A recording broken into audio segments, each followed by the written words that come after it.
just a few hours into the morning, Tulu, you're tired of waiting around on your crew that seems to be not too concerned with nature. You keep hearing whispers on the wind that you do not understand, but you feel this calling towards the trees. So you fly to the north west end of town, over the city. There seems you see a couple places in town where they are making repairs from cannon fire that has happened, but most of the people just seem to be going about their lives as normal. And as you pass over, you make it to this region of town where there are buildings that have roofs missing from them, walls completely collapsed. The pavement that makes up the road is completely upturned by these large roots that seem to be coming up out of the ground. Further you get near the end, you see this violent growth of vegetation that was just quickly reclaimed this area of town. Most of the buildings in this area seem to be abandoned completely. You do happen to see, as it is like, I would say it's past dawn, like the sun has fully risen, but the way that the island has mountains around the edges, it's still kind of in this like faint shadow of early dawn. And you can see like in the shadow, you actually do see a couple campfires lit, coming from that area. But you see the vegetation just like rapidly grows into a jungle, beyond the city limits. Okay. And I read your recap from the other night, or that you posted. So Mhm. I haven't done the investigation on the double fruit while they were gone. That's what we're doing right now. Yep. Okay. Okay. Um, uh, I'll just walk up. So it's almost dark. It's Uh, almost daylight. it's almost daylight, but okay, almost daylight, and I see these fires burning like campfires. Mhm. All right, I'll walk up to the campfires and announce, "Hey, anybody there? Hello, hello." Go ahead and make me an investigation check.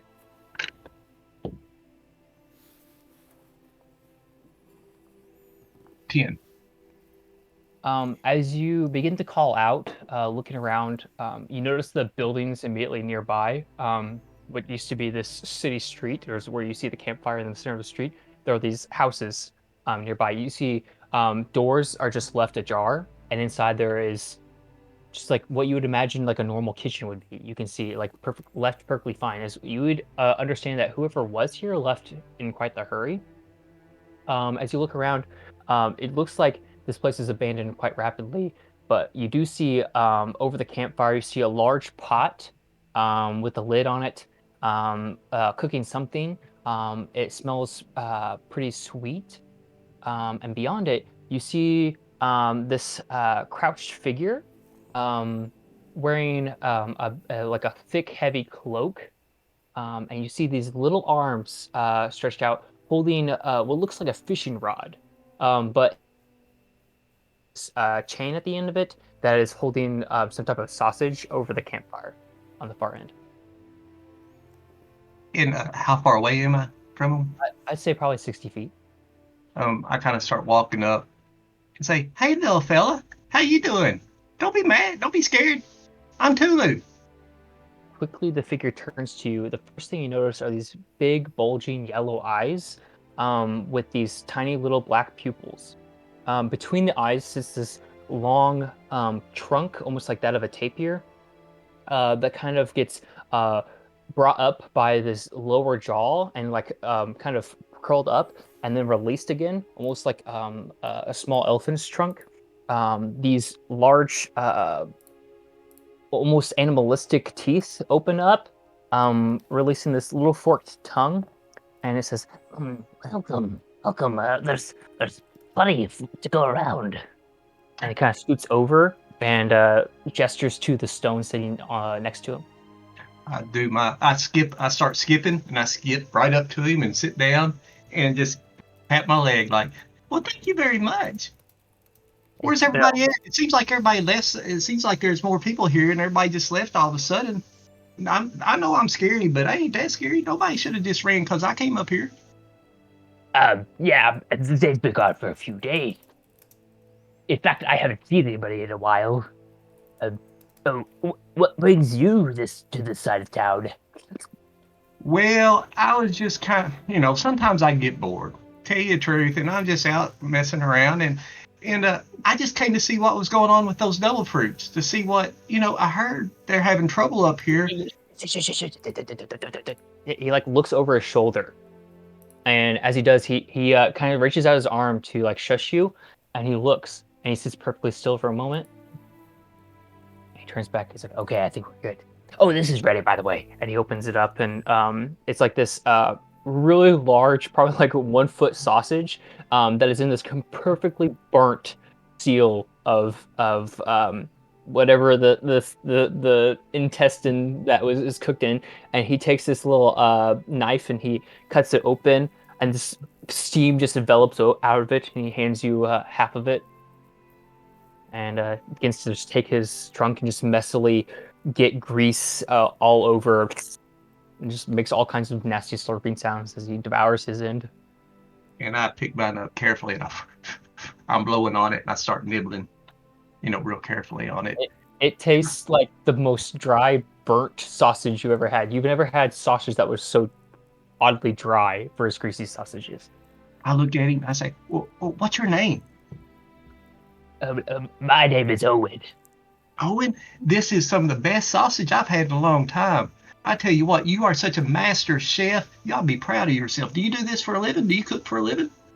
You see the hood changes shape just a bit, and goes from this a draped triangle shape to more of a square shape, as these large, almost cat-like ears perk up from under the hood, and these long, almost antenna-like hairs start to pearl out, almost like the hair on the back of a cat that kind of raises up. He grins so large it looks like his jaw might have come unhinged. He goes, Oh, thank you. It's been a while since I cooked for anyone besides myself. I have a very particular taste. Well, what is this food? What is it? What kind of sausage? It's actually boar. And if you don't mind me asking, I just haven't seen your kind before, but with the what kind of person, what kind of humanoid? You're not. What kind of creature? Not a creature. One try. What kind of race are you? Oh, and he you see him like flustered for a moment. He gets out this booklet, I would call it a book, but it's very thin, more like a journal of sorts. And he flips it open. These parchments are like old, and you see them completely, like the first couple pages he flips over, they're all scribbled over, like completely scribbled over. He opens it up and he shows you this image. It looks like a drawn sketch of exactly what you picture this creature looking like, and the rest of the page is all blacked out. And he goes, well, I'm the same as you, I suppose. And he's like, that part there's been redacted by Lerugio, but we're not too different. I can smell you. He gets some soil from nearby and holds it up to you, and a little daisy pops up out of it. I just start. Well, I can't do it right now. I start clapping my hands. Oh, that's so. I love flowers, and do you like butterflies? Yes, but they don't tend to get too close to me. Well, that's okay, but I think we like the same things. I think we can be friends. But if we're friends now, when I mentioned the double fruit, and I do this quiet, why did you tell me, why are we worried about? Do people not need to hear about that? He frantically looks past you, and he says, "Don't move." And he gets up, and you watch as he claps his hands together and casts Thunderwave. Go ahead and make a Constitution saving throw. I failed that one. 4 plus 6. Yeah, 6 will fail. You're gonna go ahead and take 9 thunder damage. The pot immediately spills over. The fire gets completely snuffed out. This flash of force comes past you. You hear it echoes through the town, and you hear some disgruntled shouts come from probably a quarter mile away, you hear people in the quiet distance shouting from town, and then you hear these snarling sounds from around you, and they all kind of hear this galloping sound follow it as creatures nearby immediately were spooked away. And then he quickly comes to you, helps you up from the impact, and kind of brushes off your shoulder. Sorry about that. That was a close one. Well, that was fun. What was there somebody here listening? What was the Oh, matter? yeah, this is it. We should talk inside. He begins to like frantically pick up the scattered mess of campsite, repacking his bag and kind of putting it over his shoulder, and gestures to you to follow him to a nearby building. I do. Inside, you can see what is actually kind of reminiscent of Timothy's place, a building that is much smaller in height, but otherwise the same as would be for a normal structure. He walks inside this building and puts up his pack on a nearby table. He says, this place used to belong to my cousin, but he's been gone for a while, so I think it doesn't matter if we stay here. And he begins to close all the shutters and the doors, locking up everything tightly. Then he lights a candle on the table, and he says, It's been a while. I've almost strangely forgotten how these interactions happen, but a couple of days ago, I've kind of lost count. Well, there was an attack. A whole bunch of creatures came out and they made a mess of things. It was so bad, in fact, that a lot of the people started to fight back, and the city got involved. But before the city could actually fight off these creatures, it was the trees themselves that kind of turned the tide, so to speak. and he kind of points towards the outside road where you guys were before. He goes, the streets were overturned, and big, powerful roots came up and started strangling people.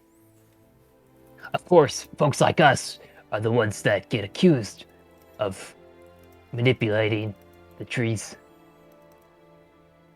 But I mean, you could tell I'm And you see like he gets really defensive all of a sudden. He's like, I'm the same as you though. I think you are the same as me. You like nature, don't you? Well, yeah. You like animals and you like trees too. he like begins to like suck on this end of a trunk that he has, and some pale saliva drips from the edge of his mouth, and He says, yes, very much so. And I cast minor illusion of a butterfly and a little tree growing right next to the butterfly. mesmerized. His long ears drop past his face, and his eyes go wide as he watches the butterfly pass by. Well, and you know these creatures you said that attacked, were they dwarves or were they some other kind of creatures? No, they were kind of bug-like, really, but also kind of like us. I've never seen them before. Actually, who? Hang on a second, I gotta check my notes because I forgot his name. I had this like super prepared, and then it's been like a month and a half since we actually got here. Oh, yes, that is his name. He pauses and says, Kumar might actually know more. So if you have more questions, we could go ask him. My porridge is obviously ruined, so I'll have to kind of start that over. So I have really nothing else to do. Oh, that sounds great. Let's go find him. And by the way, just between you and I, you helped manipulate those roots to fight off those creatures, didn't you? No, I didn't You did? actually. No. Oh, well, I thought you were powerful. Well, I Well, guess you. I've got a lot of skill, but nothing like Kumar. Come on. Oh, he you see him frantically search the kitchen. He gets more of these pots and pans, collects them up, puts them into his pouch, and puts it on his back. Goes, All right. You need anything? I'm with you, buddy. Let's go. I Owen. just My cousin won't care if you take anything. I don't think he's coming back. So. What's here? Anything here worth of value? I mean, not value, but Uh, anything I what might you can find. tell around, it's basically like a basic kitchen. So anything you can think of in a kitchen, you can probably grab it if you wanted to. Ah, let's go, Uh, Owen. all right. He leads you out further northwest out of the city. Um, the further you walk, the more it feels like you're back in the jungles on Lucerna. But you realize that just past layers of vegetation are buildings, like perfectly built structures. You can see inside of old shuttered windows that there are continually more of these houses that are just left abandoned. The road begins to be less even as more roots begin to build up. He starts guiding you up these roots up there to a higher area, and you begin to realize that you're walking across roofs of buildings that are still underneath you. He guides you quite a while. I'd say probably half an hour walk. He just leads you down till eventually you find this area where there's a field of bright, vibrant grass. And around it is like this clearing in this forested area where there's this bright, vibrant grass. And in the center of it, you see a figure cloaked with his back turned towards you, sitting in a cross-legged posture. And he's probably about 50 feet away from you. And Owen stops for a moment. He goes, "That's Kumar. Uh, he likes to think a lot, and he doesn't like it when we interrupt him. So just be patient." And he turns around and starts climbing down this tree that you didn't realize you were on top of. As you walked up the route, you actually realized you're above this canopy area. And he starts climbing down the tree. And I will follow. Okay. You follow them down. Eventually, you see this half orc with like these deep wrinkles all over his skin, like this very old half orc with these wrinkles that are like so deep it's like they're cut by time. Um, his eyes are the palest blue, almost a white color. He's kind of doing like 1,000-yard stare past you as you guys kind of circle around. And he's just sitting in this meditative posture. And as you approach, he just takes a deep breath. He says, "Owen, what have you brought me?" With, Kumar, this is, my friend, and he just looks to you, forgot your name. Tulu Skifadoo, nice to meet you. He takes another deep breath and he goes, "What brings you here, Tulu?" I start twirling my finger, and I cast mold earth, and just kind of start spinning the earth a little bit there in a little circle. Just the ground, just like a little swirl, little whirlpool, like I'm playing. But I just do my finger like that, and I'm like, Kumar, I'm just here. I tell you, I really like Owen, and he's a kind of a guy like me. I'm a nature guy myself, and I just wondered, well, are you like that too? Are you a guy of nature? He reaches out his hand as he casts plant growth, and the grass around you begins to grow and widen. These grass blades begin to come up to nearly a foot thick in diameter as this fence just grows around you, this fence of grass. He says, "Why, of course I am. Now, And I assume you are here about the fruits." that's right. I just wanted any way I can help. I'd be happy to help. Any information you can give me to help me help you, that would help me. Why are you interested in the fruits? Because I've heard y'all have had trouble, and I'm just trying to make this a better place and make things more natural the way they should be. So you act as an extension of Bao, then. Is that your god? Well, she is not my god, but I would assume if you are one that practices the way of nature, then why, yes, of course she would be the one that you would. He opens up his hand and reveals um, where like normal creases in the hand are is just a pure cavity.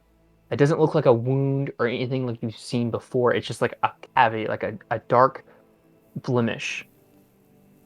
And from it, this void in his hand, he pulls out this thin um, needle that's clear. As he does, he looks at you and he says, "You've not heard of Bao." Now, I've not heard. See, I like everybody who loves nature, and I don't have a particular person I follow, and I kind of put my eyes down in shame or kind of, because I'm not falling in love with my supreme being yet, I guess, but I love everybody. How do I say it? I love everybody, and I also like having a little fun on the side. So, but if you would tell me about Bao, I'd love to hear about her. Her, how do you spell her, by the way?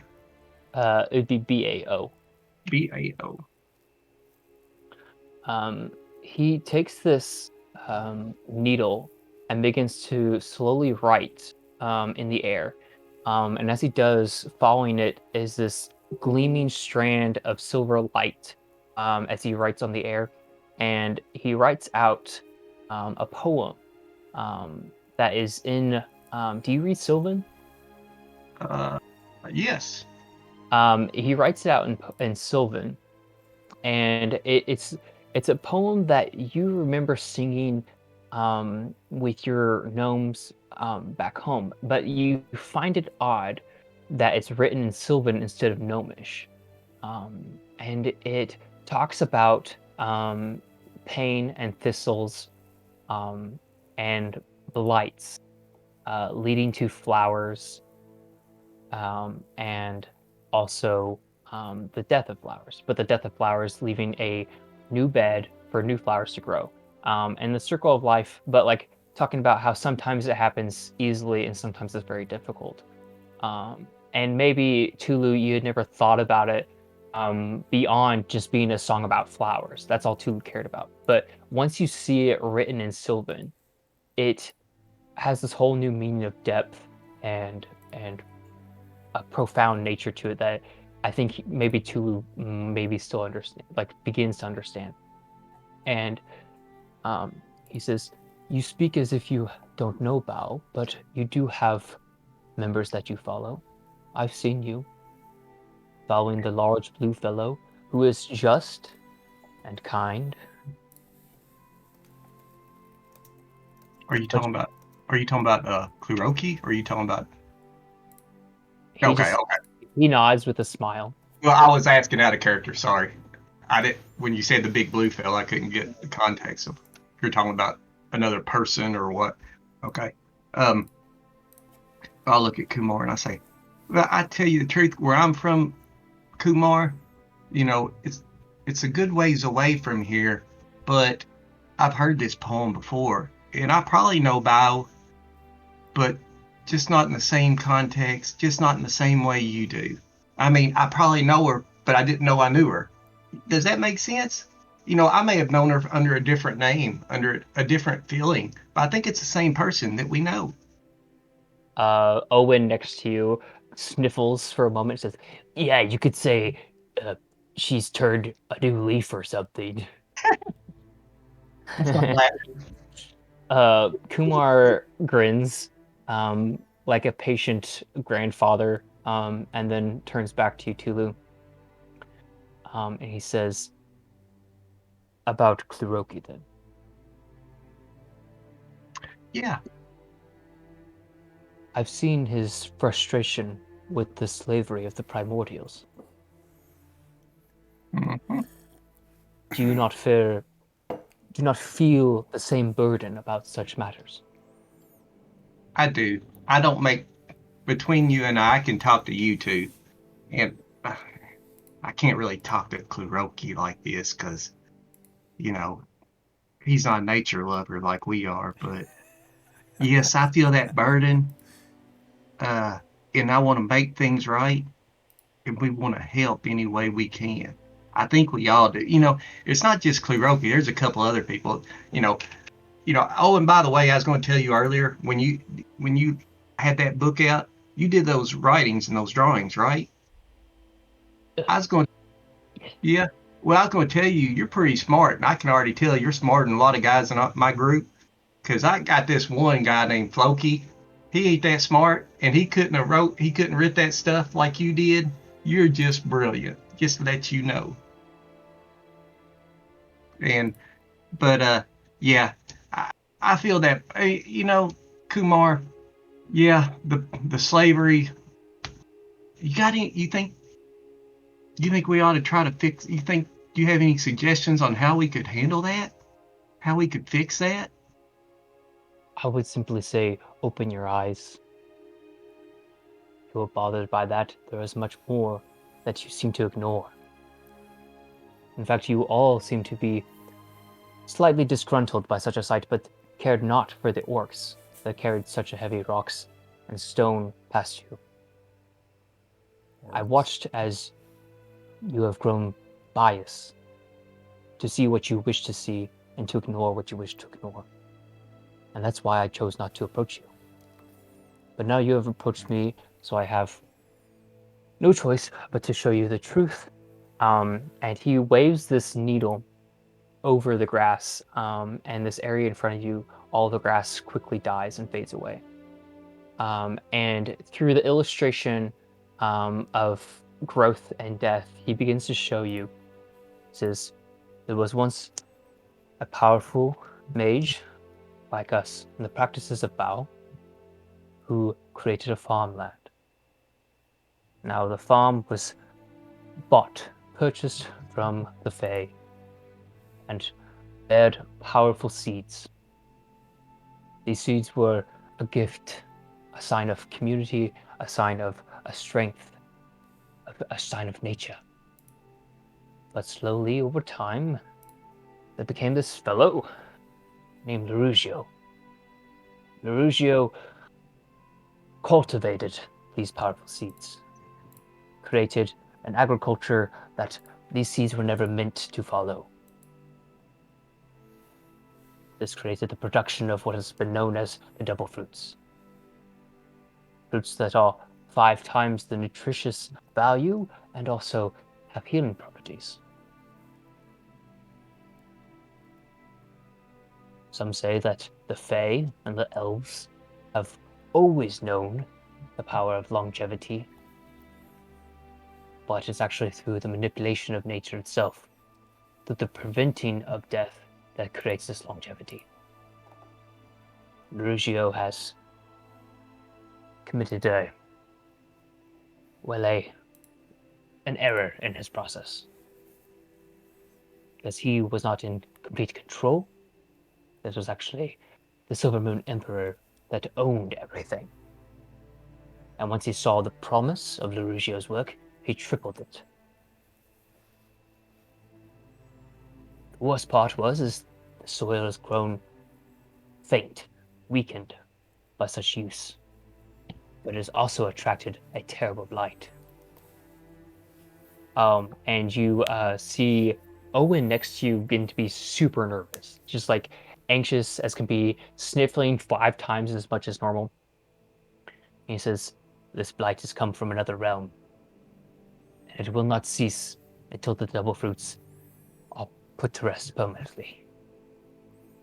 Till this lush garden is either burnt away or uprooted. But I also cannot find it in my own heart to do such a thing. To be such a force of violence and death is not in my nature. Thus I have been a guardian for the Northern City, though they do not deserve it, of keeping nature at peace and balance in the meantime. Owen here has been a great help and company. And you see, Owen kind of bows, and he says, Yes, thank you, Kumar. Uh, Tulu, can we go back now? I'd rather just go eat more food. I And he kind of comes up to you and he whispers, and it's very uncomfortable because his warm breath from his snout is almost like a dog's nose, almost tickling your ear. He says, "Uh, It's really boring over here." He'll begin his speeches and his poems that you don't want to hear about him. Just a minute. We'll go back real soon, Owen. Okay. Um, He smiles but, again. Kumar, what do you think? So you think this devil fruit ought to be gone? Is what right?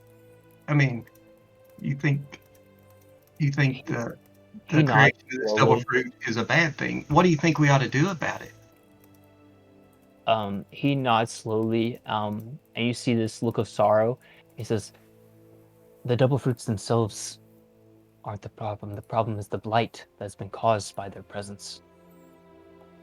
I am not strong enough to remove the blight, but I do know that the removal of the fruit would remove the blight as well. I simply just don't have the means to do it myself either way."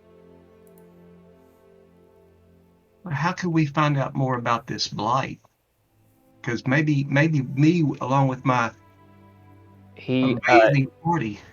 he reaches his hand out past you, and the fence of grass blades kind of wilts away gently, showing you a path further north.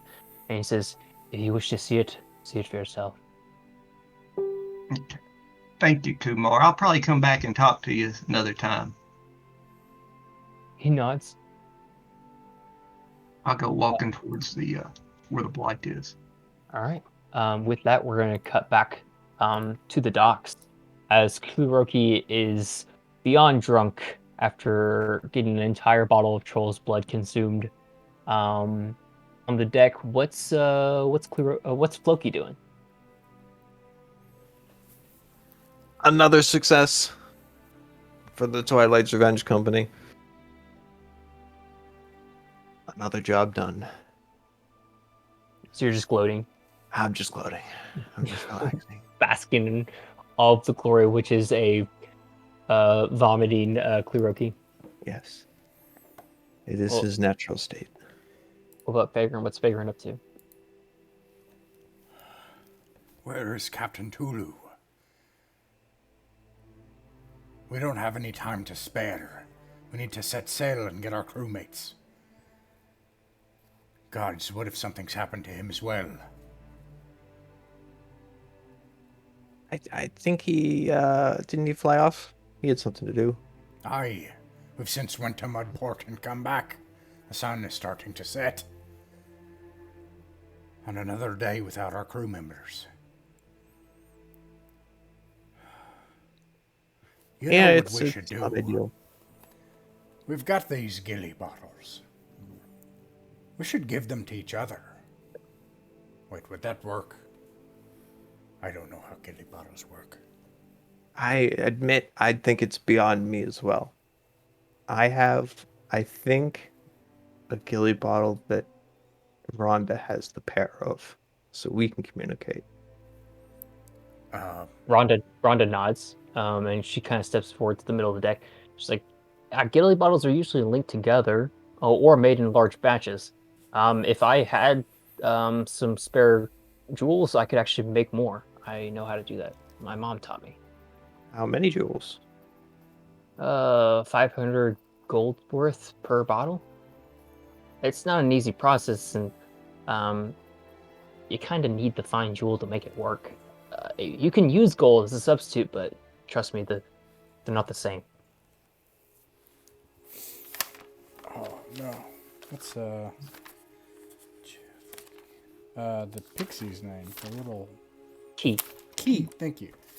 She Pixie fixed Roy. the so it's easy to remember. Feghrin, looks around and is like, one thing I know, I thank you, Key. So many things that sneak up on you here on our crew. Floki, if you if you see your friend Key, you let her know that we owe her a lot. I At say, that, Pass along. just past your brow, Feghrin, you see dip down from the tip of your hat, this little head hang upside down. As Key was sitting upon your hat as you were speaking. like I like She hit my begins. hat like She a begins. bee. Yeah, she begins to flutter as you pester with your hat. Ah, And hello there. you're welcome, by the way. Yes. Well, unfortunately, your unique talents don't help us with Captain Tulu right now, nor does a gilly bottle. And so I'm left just to worry about him. But, Floki, perhaps we should go and find out the results of this meeting at the city. And then, That's probably a good idea. We could see if anyone's selling a diving bell on the way. aye, or some jewels. If you think that's a if you think that's a good idea to go for, seems like as good a place as any to do it. They got mines and stuff here, so probably turn up something. Rhonda, if you, well, Key, would it be possible if you could stay with the ship and then let us know if Tulu comes back? I'm sure she could do that. Yeah, she just turns to Floki and sees what he says. She nods agreeably. You want Rhonda and Key will stay with the ship, or I assumed that just like the officers would go to this thing instead of a bunch of people. I didn't know. okay? I mean, it's up to you. It's your crew.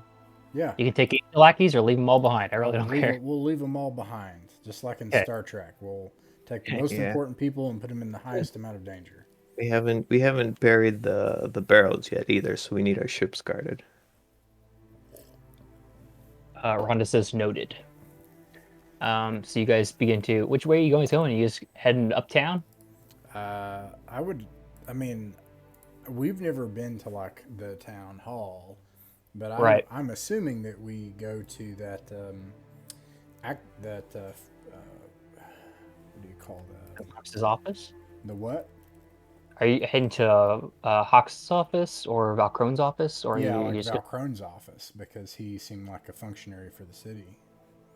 Yeah, he's the portmaster. So, Henry Wood. and Captain Hawks is like the captain of the guard. That's like his responsibility. So he's the military leader basically. So it is. You guys are a couple hours ahead of Tulu, so for you guys it is getting later. Did you want to wait till like the next morning, or are you just gonna head out now anyway?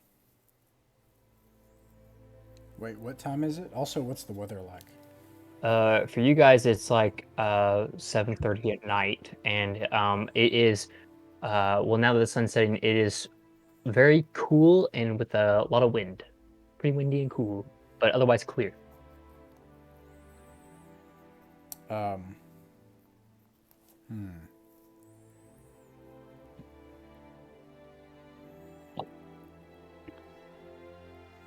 Well, we have to get Tulu first, so I was just thinking about the winds and how they would affect us. I mean, would it be unreasonable to think that offices would probably not be open at sunset? You would know as a talented sailor as yourself that the city stuff might be closed, but the Portmaster's Hall is always open because you have ships coming in at low tide and high tide. So as long as you match the tide, then you're always gonna have business all throughout the night. Well, let's go. Yeah. So you head down to Portmaster Falcrone's office. This little rinky-dink shack near the end of the docks. And it's funny because you always recall them docks out of like nature and like knowing like what that is. But Deepstone actually has a very particular stone docks that are like carved out of the mountainside. But as you guys kind of approach Valcrone's office, you do see him doing a lot of busy work. He seems to be writing something in a ledger as you guys approach. Master Valcrone. And I knock on the side of the door. Or the window, whatever I see that's open. Yeah, you knock on the. I think it's like a kind of like a cashier's window is what you got going on. And beyond it, he steps up from his desk and adjusts his glasses. Comes over to you with a candlestick in his hand. Uh, yes. Er, welcome. What can I do for you, Crimson Skippadoos? Well, we were wondering if that meeting with the city had happened. If there's anything that we should note. We might be leaving port soon. He takes a deep sigh, looks over at his collection of books, and he looks back to you and he says, hang on a second. I forgot how Velcro speaks. I don't want to get this voice right.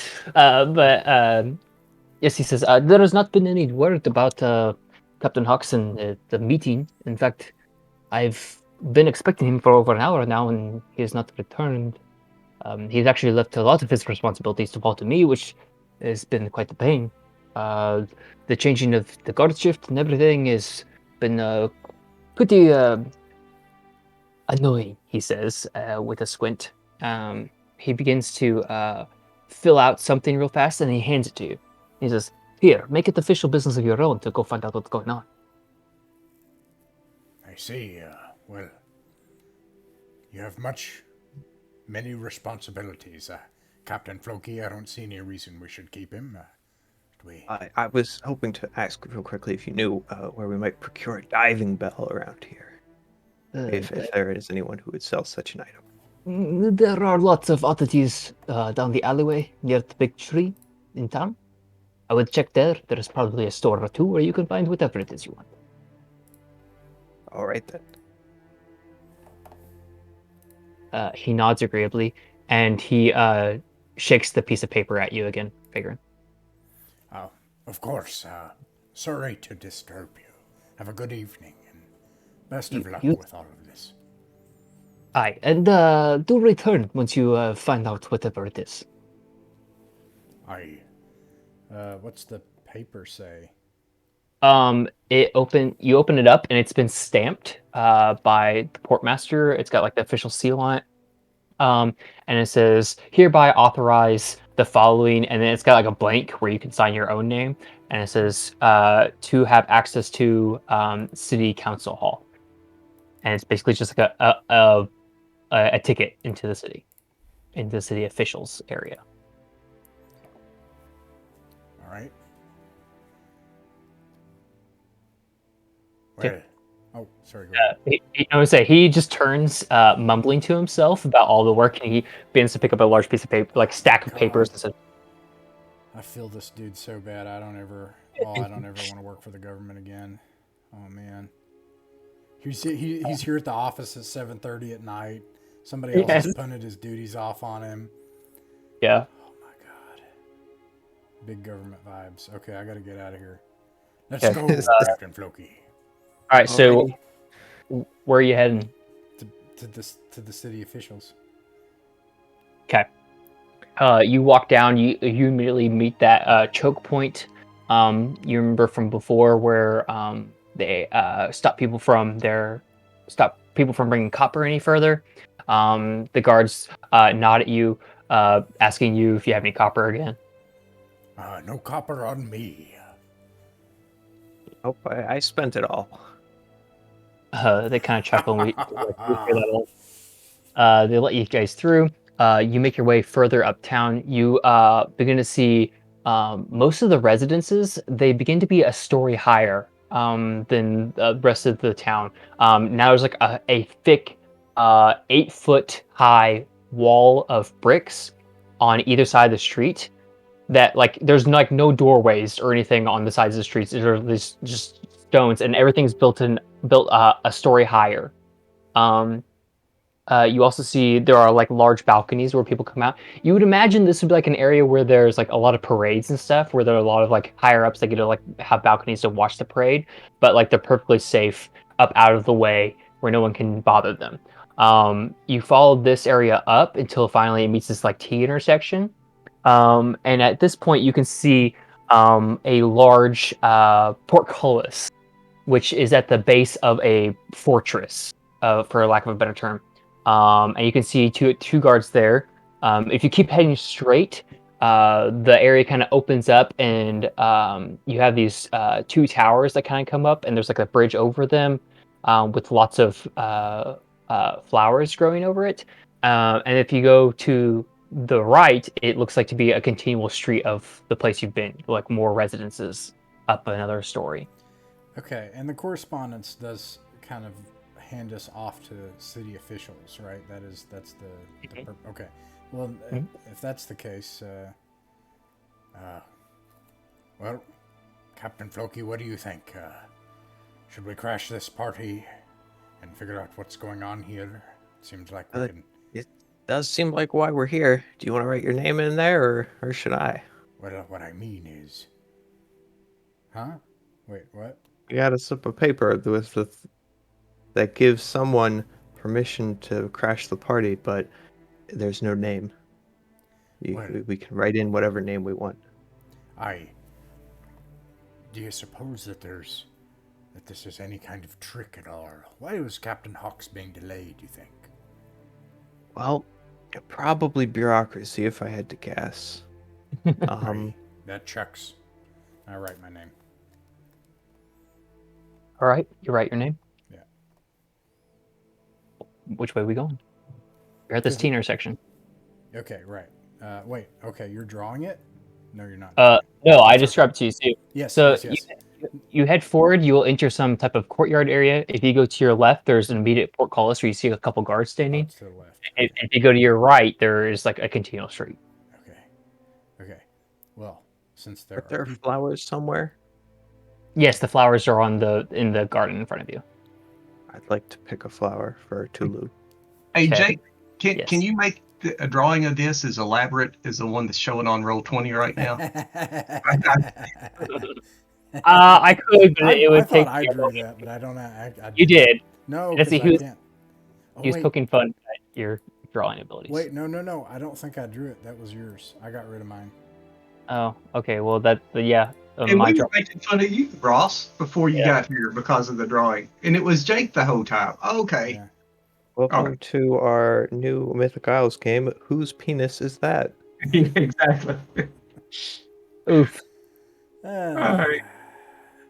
All right. Grab a flower for Tulu and let's head over and knock on this portcullis. All right. So you approach the portcullis. Guard stopping. He's like, "Sorry, city official business only past this point." Good day to you. Actually, we're here on official city business, and I show him the missive. He takes it, inspects the stamp on it for a moment, and he goes, "Aye." He kind of looks to his accomplice next to him. He shrugs. They open the gate with a signal to the inside. A guard inside starts to pull a chain. The portcullis starts to open up. And he goes, "If you don't mind me asking, what business?"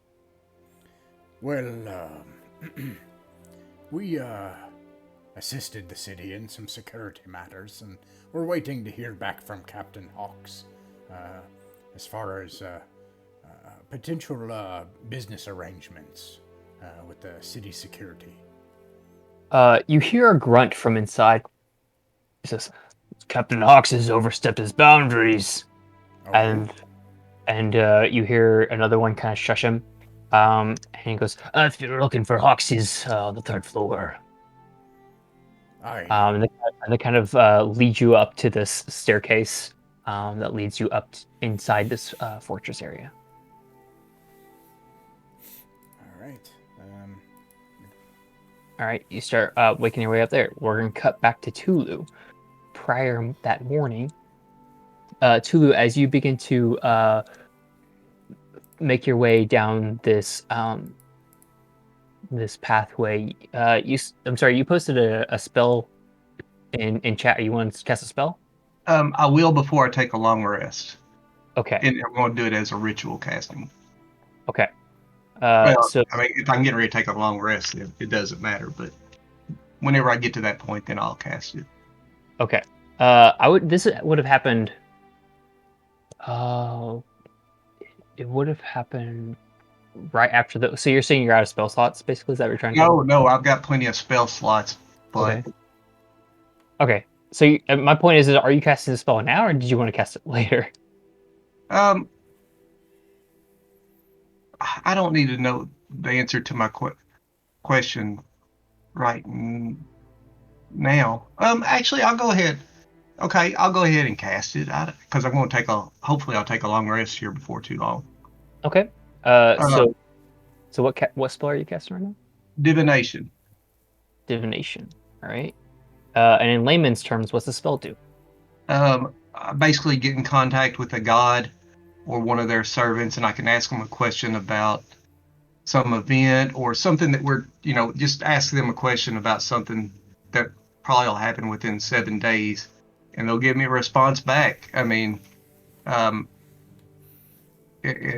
like giving what my question is I kind of wanted to try to get in touch with Bayo or one of Mm-hmm. her servants and say, ask her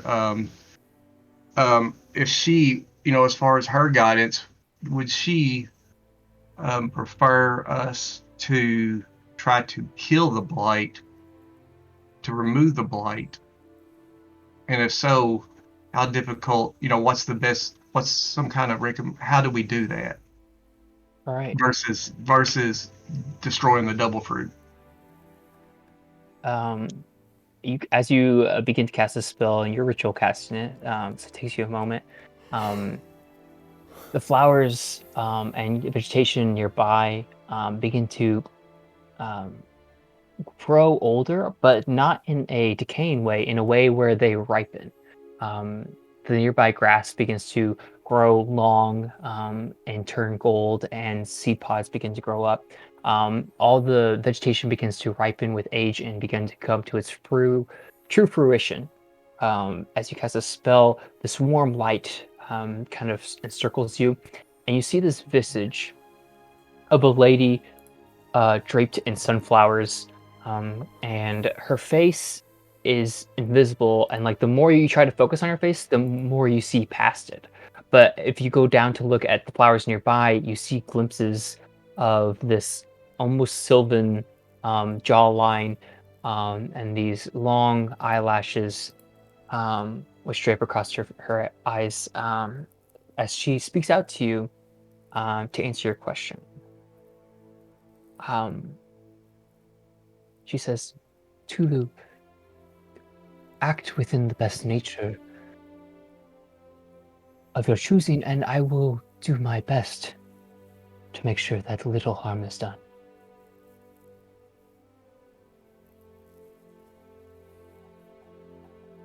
I would like the blight to be removed, but they mean no harm. They are doing their only nature. I cannot remove them myself, but that is what I would rather be done. To remove the blight, and with as little violence as possible. Thank you, my lady. She says, this would be very difficult. They do not understand. For they are inverted.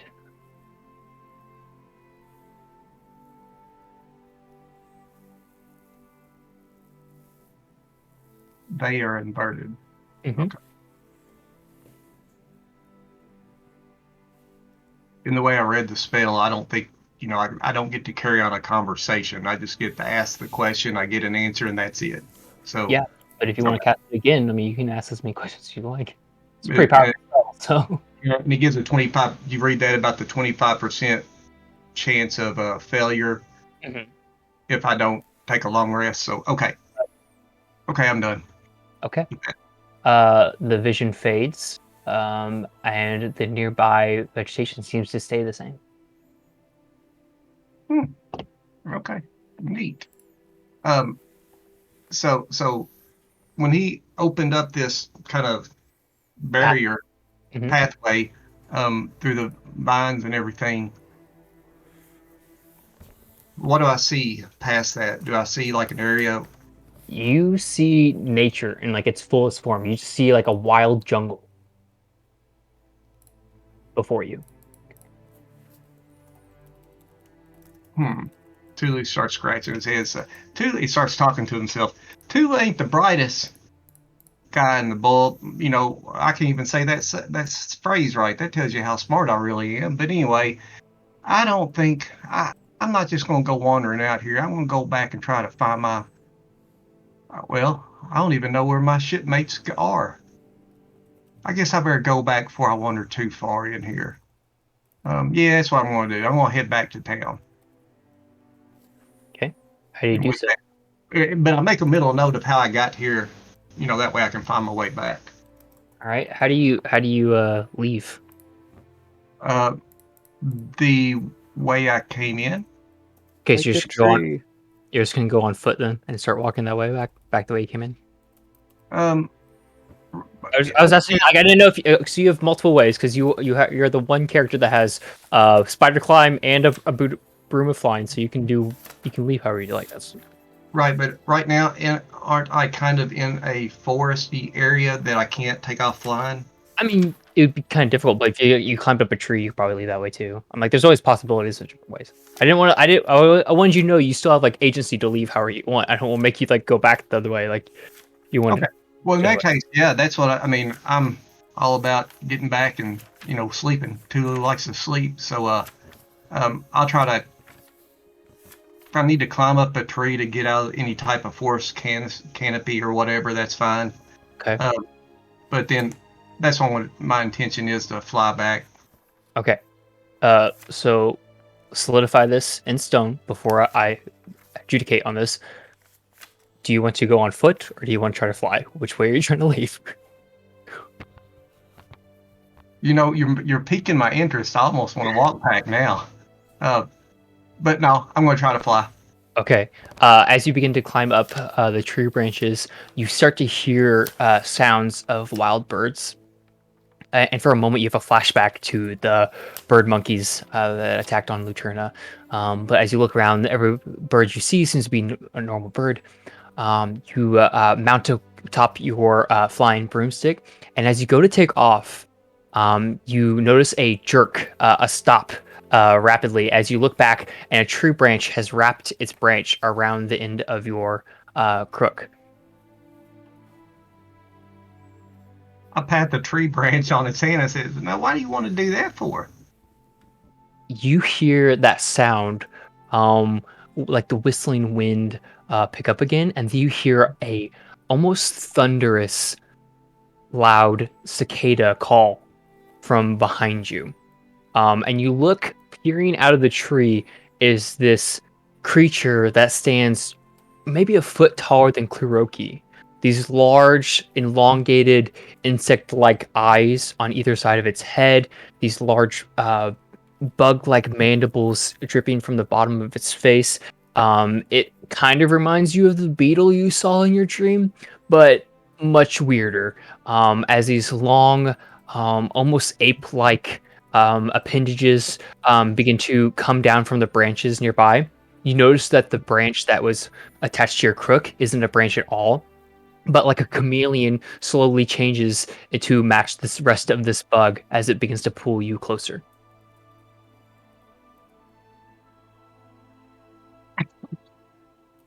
Okay. Okay, cool. I love this. Tulu just starts laughing. And Tulu casts polymorph on it. Nice. What's the DC? I I got 3. Doesn't matter. Yeah, you failed. So I change him into a butterfly. Awesome. You change it into a butterfly as it begins to flutter past, and you are free to go. And when it flutters past, I blow on it and go, "You be nice this time," and I take off. All right. You do so. And you head back to the Twilight's Revenge and the Red Herring. And as you do, you notice that nobody, like none of the main crew are here. You see Swipes sweeping the deck, and he's talking to Linzu. And he's like, I kind of wanted a tattoo too, but I don't think my skin will take it. And he pulls his wrinkly old skin, and Lindsay's like, I kind of wanted one too, man, but like, I don't have any room left. And he like holds up in his little halfling arm that's already got tattoos all over it. And they see you approach, like, oh, sup, Tulu? What's up, Lindsay, my buddy? And I give him a high five. He gives you a high five, but like super slow from his end. You stop by and he's like, yeah, they went out to Mudport, get tatted up. Did they? So, is this the red herring or the Twilight's Revenge I'm on? You're on the Twilight's Revenge, but you can see the red herrings right next to you too. Oh, okay, so I know they're back. I was like, Oh, well, they took a ferry, so. oh, you mean where'd they go? Are they not here on the ship? Oh no, no, dude, they went to Mudport. And he like points over across the lagoon. Oh, so they're in Mudport right now. Oh yeah. Oh, okay. Well, they're just going to get tattoos. Yeah, it shouldn't be much longer. Okay, well in that case, I just hang out here for a bit. All right. As you do, you can go ahead and take a long rest because they're there literally all day. And then I imagine you're like asleep below deck when Feghrin's asking, "Where is Captain Tulu?" You're literally just like sleeping below deck, and he had no idea. So now, as you wake up, Kliroki is drunk on the upper deck. Feghrin and Floki had just left on there. Yeah, you had to do some catch up where you So were. they were looking for me, but I was downstairs sleeping. Mhm. Oh man. Okay. All right. Typical Tulu. Right there Hey. the whole time.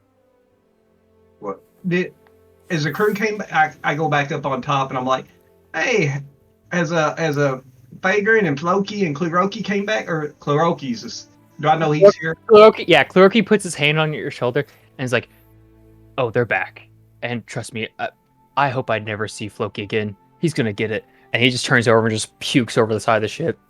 I just start laughing. I was like, well, Kliroki, you'll learn one of these days. But anyway, where do you think they went? I don't know. They said something about the city, talking about hawks and stuff. And then he just pukes again. I won't. He's got lay on hands, so I don't need to heal him. So, He's fine. yeah, he's fine. All right, I'm gonna start going towards the city. Try to meet All right. up with them. All right. You do. I think what happens is you go to Valkrone, and Valkrone sends you same way as them, but then he hands you a separate seal, so you can sign your name on it and follow the same place you did. Man. Cutting back to Feghrin and Floki, making your way up these stone stairs. Feghrin, I think, what was the last time Feghrin was in like a full castle, if ever?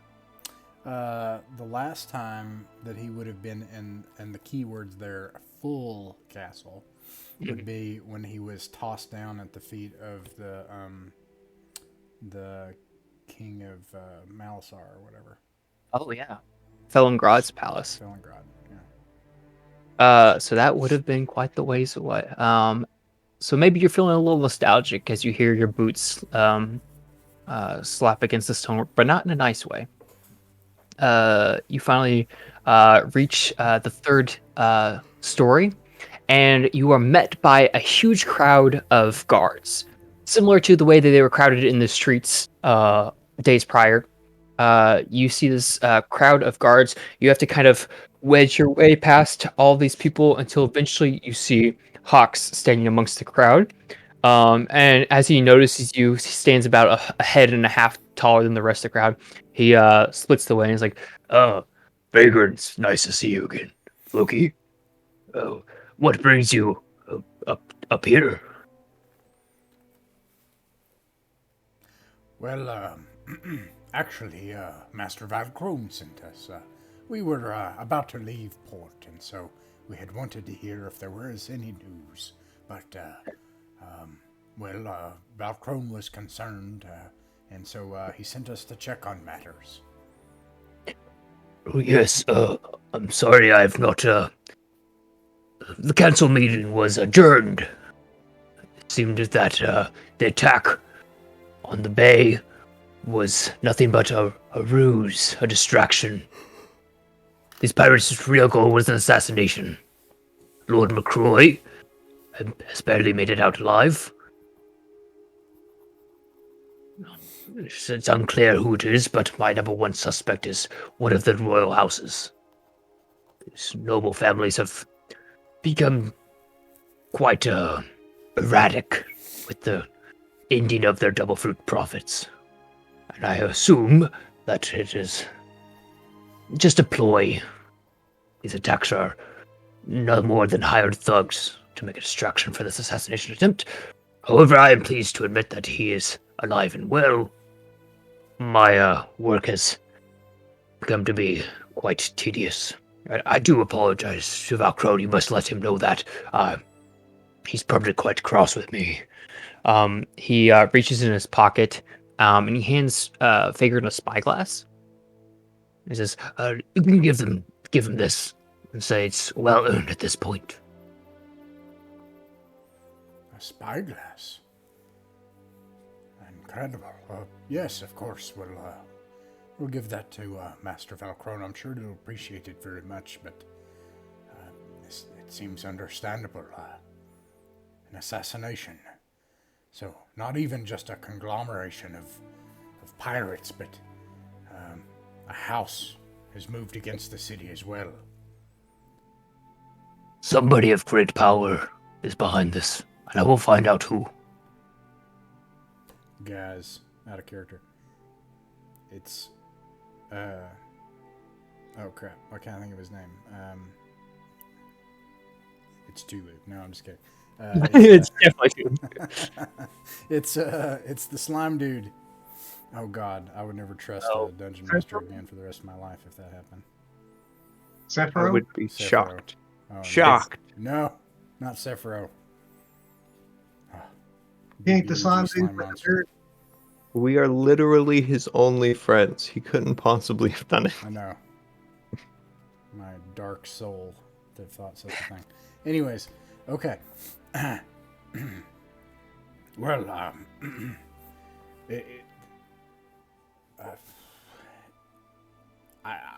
imagine that you have got quite a lot of work to do, Captain Hawks. So, we understand that our part in this might be delayed, whatever discussion you've had with the city officials, but we'll be on our way. We've lost several crew members during the battle, and that's our most important thing right now, is to get our people back. So we'll be setting sail to find them. I hope you do. I'll make sure to do my best as far as the city council is concerned. However, I will, due to it that your dock fees have been paid for the next month, at the very least. It's the least I can do for your service to the city. However, since you are already here, I would find it in my power to grant you access to speak to Lord McRoix himself, if you so wish to do so. No better time to negotiate than when you're on your deathbed. He chuckles to himself. Aye, indeed, that's true.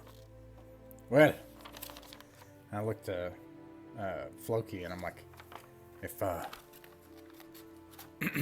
based on what you said you want, I think this might be a way to get that.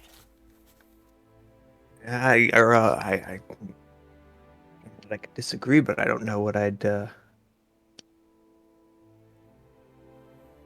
with it. Okay. I think I could. Yeah, sure.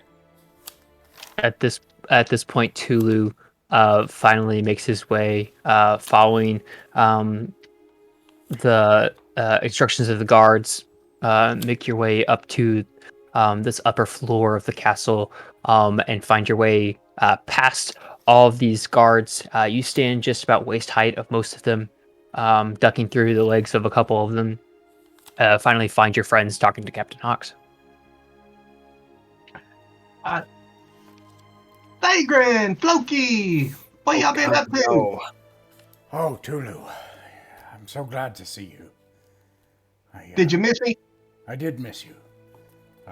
And then Feghrin looks around. He blurts it out loud as he says that, and then he looks around kind of embarrassed.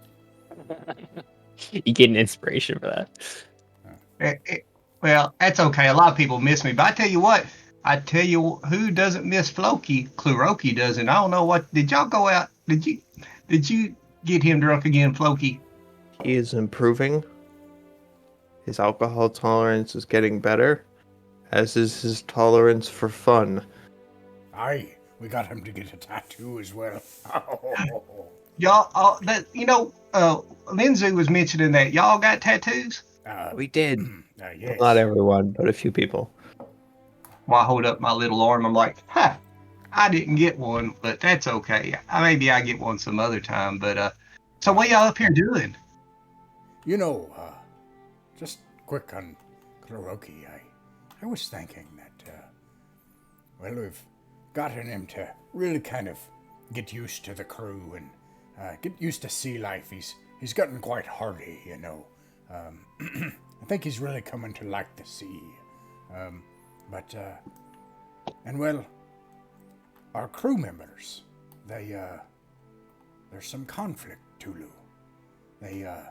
Some of them don't like each other. As we gain new crew members, some of them, well, fighting hasn't broken out as far as I know, but, the You want ice me to kill him? isn't broken. You want me to kill him? Nope, I didn't say that, nope. I mean, if they ain't, we ain't gonna let them create a mutiny on here. You know, some don't like other ones. I can take care of it. Well, I was In a- thinking before we go on to the killing of them and all, that maybe we find some way that we could try to break the ice together. I would hope that the battle that we were in together would do that, as it does for people. But anyways, what concerns me more deeply is we three know something about each other. You know, we've come to know each other pretty well. I feel like I know you quite well, Captain Tulu and Captain Floki. We've got quite the rapport, but Kloroki, he's still distant. Doesn't talk about his past. Why do these people? Why are they interested in him? These anti-magic lizard men. And I feel like he doesn't even really know himself sometimes. I mean, the guy doesn't know he's a lizard folk. It's kind of weird. Well, I don't know, but something else. I just let y'all know I was out. In the northern end of town. I got bored hanging around. Waiting on y'all, and Notice. y'all. So I just had to go do some stuff and actually be productive. So I went out and I started talking to some guys on north end. I found some druids, like me, Oh, and I was talking to them. Yeah, pretty cool, pretty cool. Outside of the city. There. Yep. And Owen and Kumar and they were mentioning, and I can tell you, I can bring you up to speed on a lot of stuff, but you were mentioning Kuroki.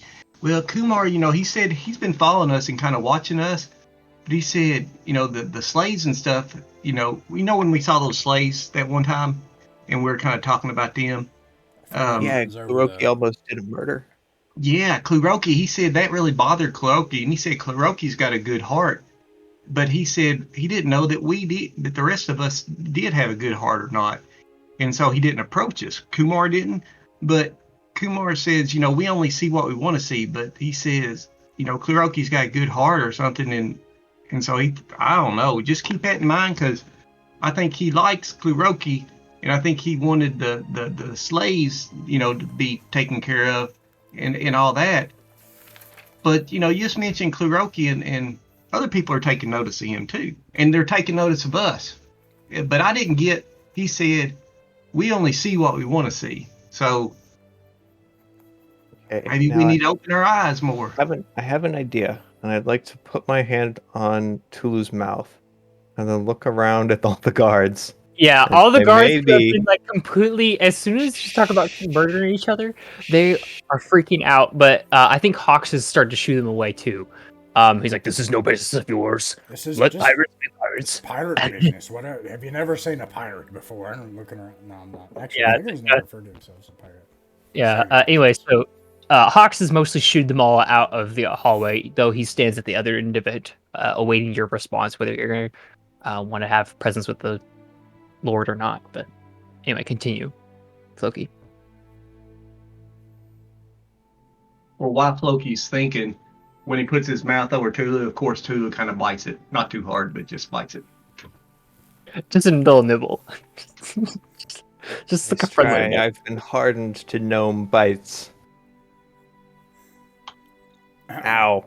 I'm sorry, Captain Hawks. I was worried about my crew, and well, I'm just happy to see Tulu, and I put my hand on Tulu's back, and of course, we'd like to see Lord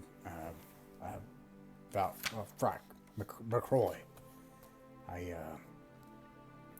actually would be quite interested to speak with him. But are you sure that he's well enough?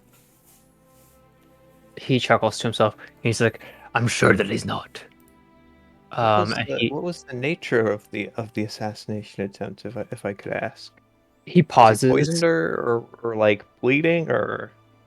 He was reaching to open the door at the end of the hallway as you asked.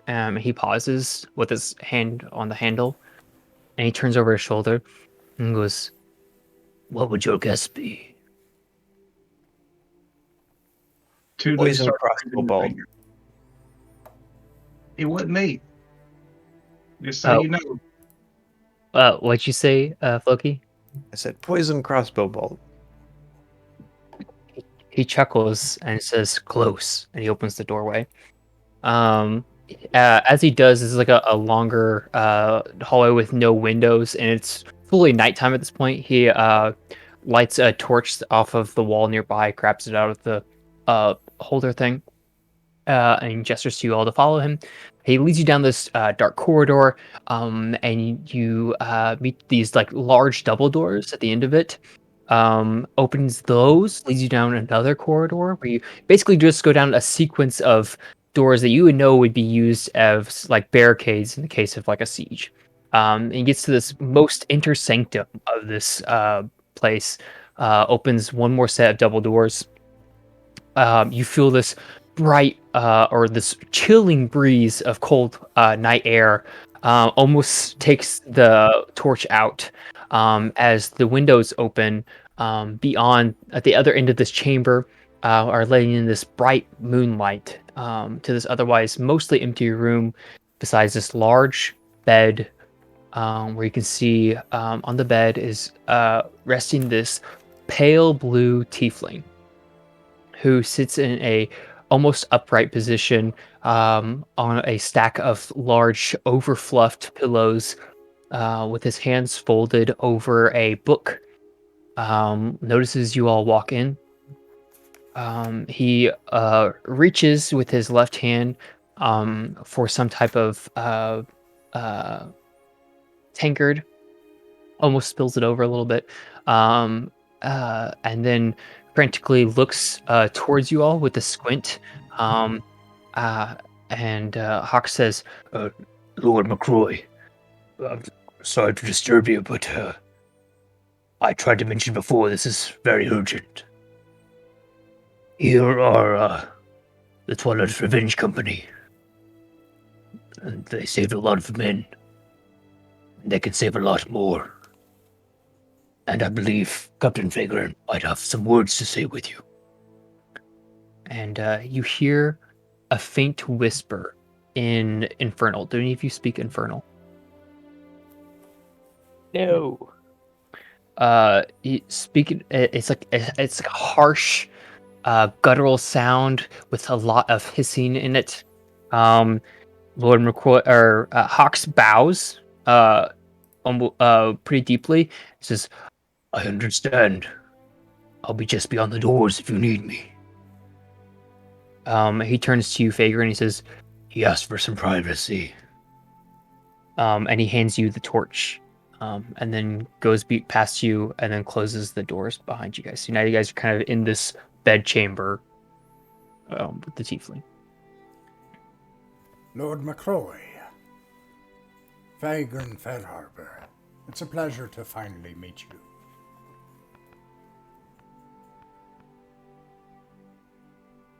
A long, awkward pause, followed by a slight sigh. What makes it so urgent that I can't wait till morning?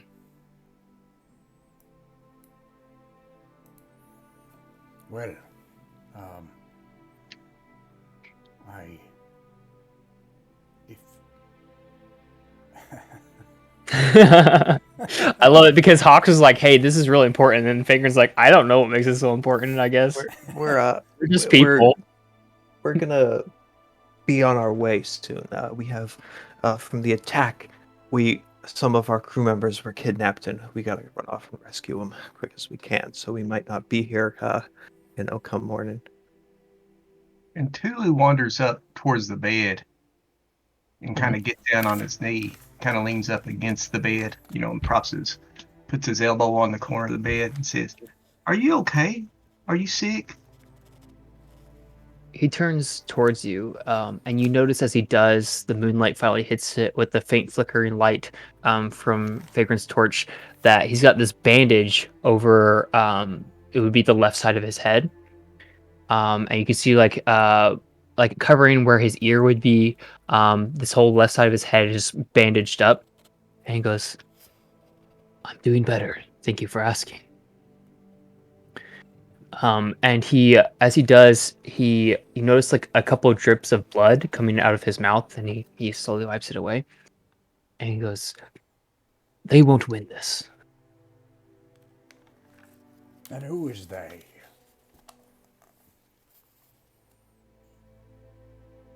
He looks at you, Faker, and you could tell like he's trying to understand something deeper, like not just tell what kind of person you are, but he looks at you in a way the same as the tiefling tattooist did, and the same way as Madame Lamberna did way back when.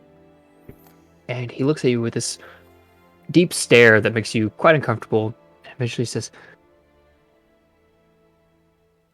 "All of them. All of those flags. The conglomerate. My worst fears proven to be true." And he begins to flip open the book that he was clutching so tightly, and starts to show you names and dates. And he's like, "I predicted this would happen." And he begins to like point out. He's like, just tons of names. He just rambles them out for a good 3 minutes or so. Names, times, different imports and exports, and he's like, "It was just one person. And if I can find out who this one person was that unified them and accelerated the process, I predicted it would be by summer's end that this would happen. But they've gotten someone to blow into their sails a bit harder." And he frantically looks out the window and looks back to you. Says, "Where are you from?" We're all from the northern seas. That's not what we call it where we're from. An empire of elves far to the north of here, several weeks sailing, and an empire of man.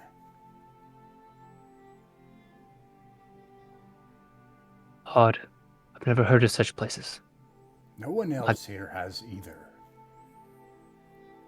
My grandmother once spoke of something like that. But honestly, by the looks of you, I assumed you'd be from Solemn, or maybe from Rue. But I do sense I'm a child of the star here at this moment, when I'm just mere hours away from meeting Solemn with my own eyes. He frantically begins to flip through, and he says, "Your name's Feghrin, was it?" Aye. And these are my associates, Tulu and Floki. And as he says Tulu, I just reach my hand out and start rubbing Lord McRoix's leg, Mm-hmm. and I cast Cure Wounds on him.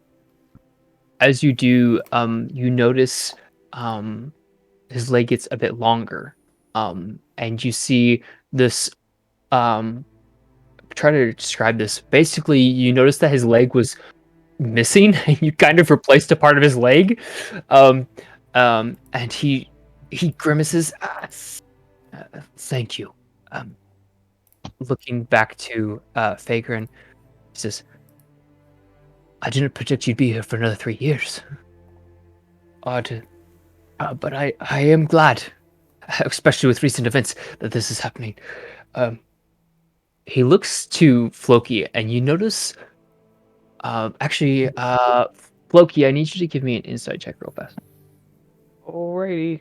I'm very insightful. I'm slightly insightful. What's a 5 get me?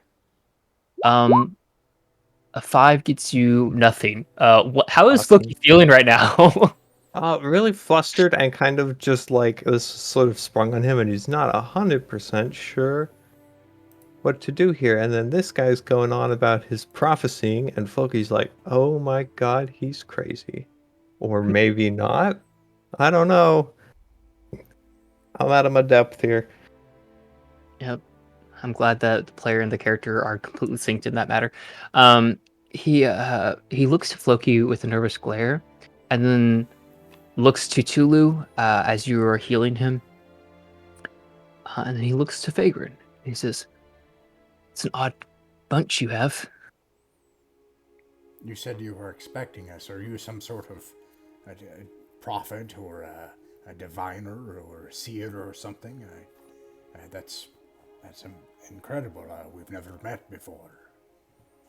He smiles, showing his sharp tiefling um, features, and he begins to turn his face towards the moonlight, almost away from you, and puts his finger on his cheek, kind of pulls it down a bit, and you notice now his eyes are like a deep black color, which reminds you of the Templar back on Lucerna, the one that led you through the trials. He says, "I do have the eyes of the ruse. It's a price I paid long ago, and I paid every penny of it back in full." And he coughs some blood out.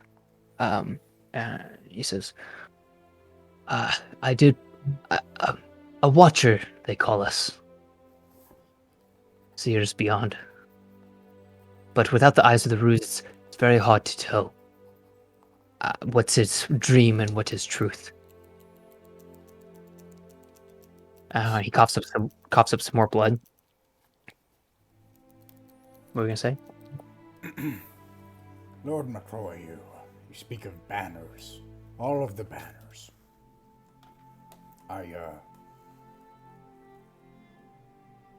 We're not from here. But since we've arrived, we came from a place that, well, no one here seems to know that it's ever existed, but I'm sad to say that it may not anymore. And so we had expected to keep sailing, or at least I had, to the horizon, to never stop until I was bones. But when we came to this island, we saw something we liked here, and a lot of good people, and, well, that's why we had decided to take a side in the battle in the lagoon. And we also have learned that these places that, for us, are so far to the south, had a illustrious history, one that I can't claim for my people. Well, we'd like to try to be a part of bringing that back. Now, I don't know if you know what I'm talking about. There's something about a treaty of the Free Isles. Have you ever heard of that? You see the sleepiest smile across his face as he leans his head back into the pillow, and he chuckles to himself. "I know exactly what you're talking about." Well, to be direct, other than gaining some coin along the way and casting our sails to the winds, that is very well our intention here, just so you know. And I have a banner of my own. He shakily pulls up his hands, begins to remove a ring from his hand, and he goes, I know. I've seen it in my dreams. A phantom. Appearing out of thin air. And he holds out his hand to you, Feghrin, with the ring in his palm, and he says, Here. I owe Hawks my life 3 times over. There's ever a time for him to turn in a favor, I suppose. This is it. Take this. His hand? Okay. The ring in his hand. He took off his ring and put it in his palm, and then holds out his palm open to you. Oh, okay. I take it and I look at it. What is it? Is it like a signet? Yep, it's a signet ring. The signet is a very strange depiction.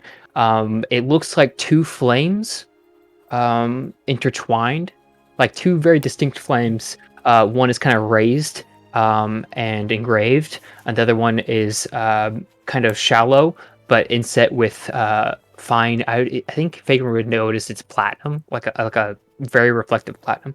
And these 2 flames intertwined. He goes, oh, you are officially part of the city. Officially part of House McRoix, whether you like it or not.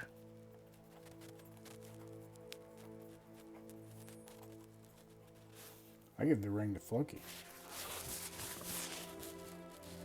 Like a hot potato.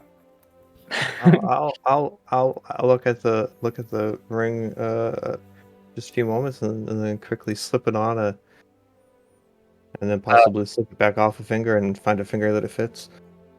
You try a couple different fingers until eventually it fits. It would be your right ring finger. As it fits, you actually do feel it. It kind of tingles a little bit. You know it to be magical, but you're unfamiliar with the magic, and it kind of feels in a strange way, like it's vibrating in contrast to the magic of Sai's eye, which you find particularly ironic, since there are little flames on the symbol. But Lord McRoix then grins as he rests his head against his pillow further, turns out and looks towards the window, and he goes, I assumed that would happen. I was hoping you'd accept, but I guess one of your lieutenants isn't the worst case scenario. Wait, what was the last thing you said?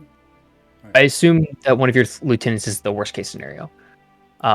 And he's referencing to the fact that he literally wanted you to bear his ring, and you hand it to your buddy. He's like, all right, whatever, I'll take it. Take it where I can get it. Okay. And he says, I am growing quite weak. If you don't mind, I'd really like to just rest now. Just one thing before we go. It was a pleasure to meet you, Lord McRoix, and I hope that you can recover well and we can speak again soon. I don't know why Feghrin's so handsy lately, but he puts his hand on Floki's back and he's like, you shouldn't underestimate Floki.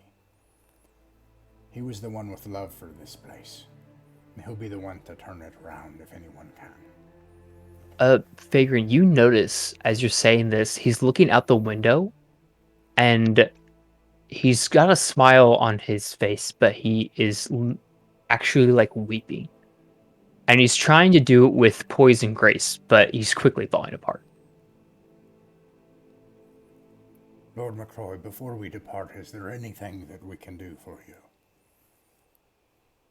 He reaches out and clutches the hand of Tulu, who's been at his bedside. And he says, you've done more than I could ever ask.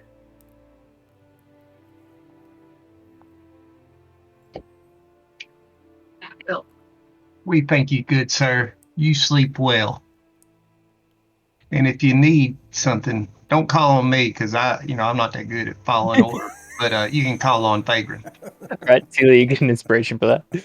I feel like you should give an inspiration though for Floki too, because when he was like They were like, "Do you have any copper?" And he's like, "No, I spent my last one." It was the most fucking badass thing that I've heard like this whole time. I am already maximally inspired. Yeah, I But assume I did enjoy getting to say that. that's pretty great. Damn, that was good. With that, he goes ahead and you guys leave, or you guys stick around a little bit awkward silence for a little bit until you leave. Well, we totally stick around for awkward silence. That's our thing. That's our Leave it. signature. Yeah, move. that's what I assumed. As Um, is our custom. As is your custom, as the bright full moon shines in, you guys leave Lord McRoix. You notice patiently at the other end of this chamber, like this antechamber, Captain Hawks stands watching towards the door away, like with his back turned towards you all. As he hears the door open and close behind you, he turns back and he says, I hope he wasn't too harsh. I found him to be a rather sweet man myself. I point to Floki's hand, and I'm like, I'm not much on city policy and administration and such. What does that mean exactly? I've been adopted. What has happened here? he looks at your hand and his jaw drops and he goes, Good gods. You listened. he comes up almost like he's about to hug you, Feghrin, and then hesitates, noticing he doesn't really know you that well. He's Yeah, he like awkward gets close, pause. and then I'm like, then we're Yeah. both like that for a second. Yep. And he's like, That means that you're going to need to act on his behalf tomorrow. Within his ring. There will be accusations that you've taken it forcefully, but don't worry, I'll vouch for you. This is very exciting. You don't need to know. Tomorrow has been the rescheduling of the council meeting, as today was abruptly adjourned. The assassination attempt. It was quite harsh. The window of the antechamber was abruptly shattered as a figure emerged from it.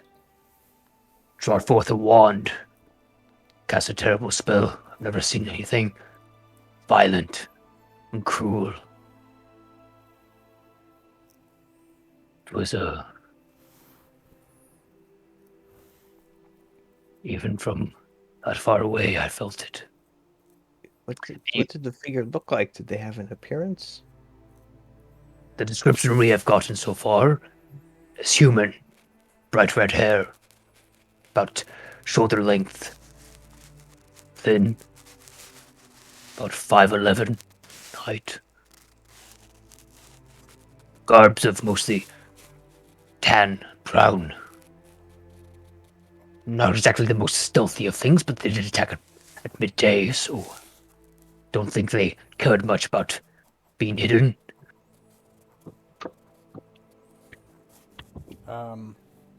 Does that meet any description of anything I've seen before? they just the general description depicts what I think Feghrin would recognize as a wizard, but like what the only wizard I think he's ever met officially would be Paulo. That's what I was about And to say. It doesn't look like Paulo. doesn't match Paulo at all because Paulo had very dark black hair and a big scar across his face. But he didn't admits that as soon as they left, they vanished just like a phantom. I was like, and I think it reminds me of Zephyrus Cohen. That's who that looks like. So I was like, is there someone that I should remember? Not the, okay, well anyways, So do we know who actually did this assassination attempt? Like what house or what group or who tried it? No, but I will get to the bottom of it. It is my job, my duty to the city. And you can look and he's just exhausted at this point. Like literally, like he followed you guys to the war zone and then immediately went back to do his city business before taking a short rest and being abruptly awoken, finding out that there was this going on.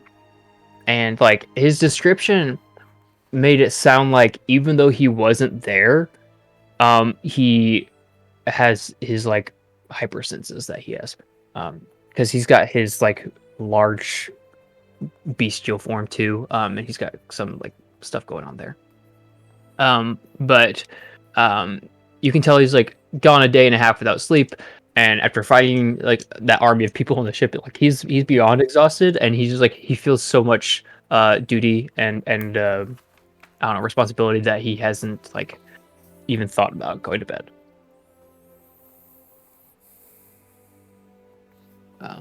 But he nods to Tulu and he says, I do have my assumptions. Well, when you find out, you just let old Tulu know, and he'll take care of the situation. Do you happen to do I actually don't you ask? Do I know who the conglomerate is? Does that mean anything to me? You're asking me if Floki knows the conglomerate is? Yes. I'm gonna say probably not, even though it's basically the same thing Valkrone was worried about happening. Valkrone mentioned the word conglomerate as like him saying, "Hey, these pirates are teaming up," and that's the same word he used. But like, what that means to Floki, I don't think Floki fully knows. But we Might ask can for roll a- a die. I was gonna say if that's not something we've encountered before, then I was gonna say Lord McRoix mentioned a conglomerate. Do you happen to does that mean anything to you? He seemed to think of them as the group vaguely responsible for wanting to help him. He takes a deep breath, and takes a moment to compose himself, noticing his fists become clenched. He says, Yes, there's been speak upon the docks for a few days now. The waters have been particularly choppy near the Guard, the barrier between Lambu and the rest of the Free Isles. Saying that pirates are raising the fees to pass their waters. That they're teaming up, getting particularly rambunctious. I think it has something to do with whoever's behind this. Either giving a lot of coin or promising something more powerful than coin to these men. I've never seen pirates act with such unity before, but the conglomerate is what Lord McRoix and others have begun to call this entity. Pirates acting under one code is usually referring to a crew or maybe a small fleet. Something like the Silver Seals. Trouble on a smaller scale, but nothing for the Isles as a whole. But now I fear it's gotten out of hand.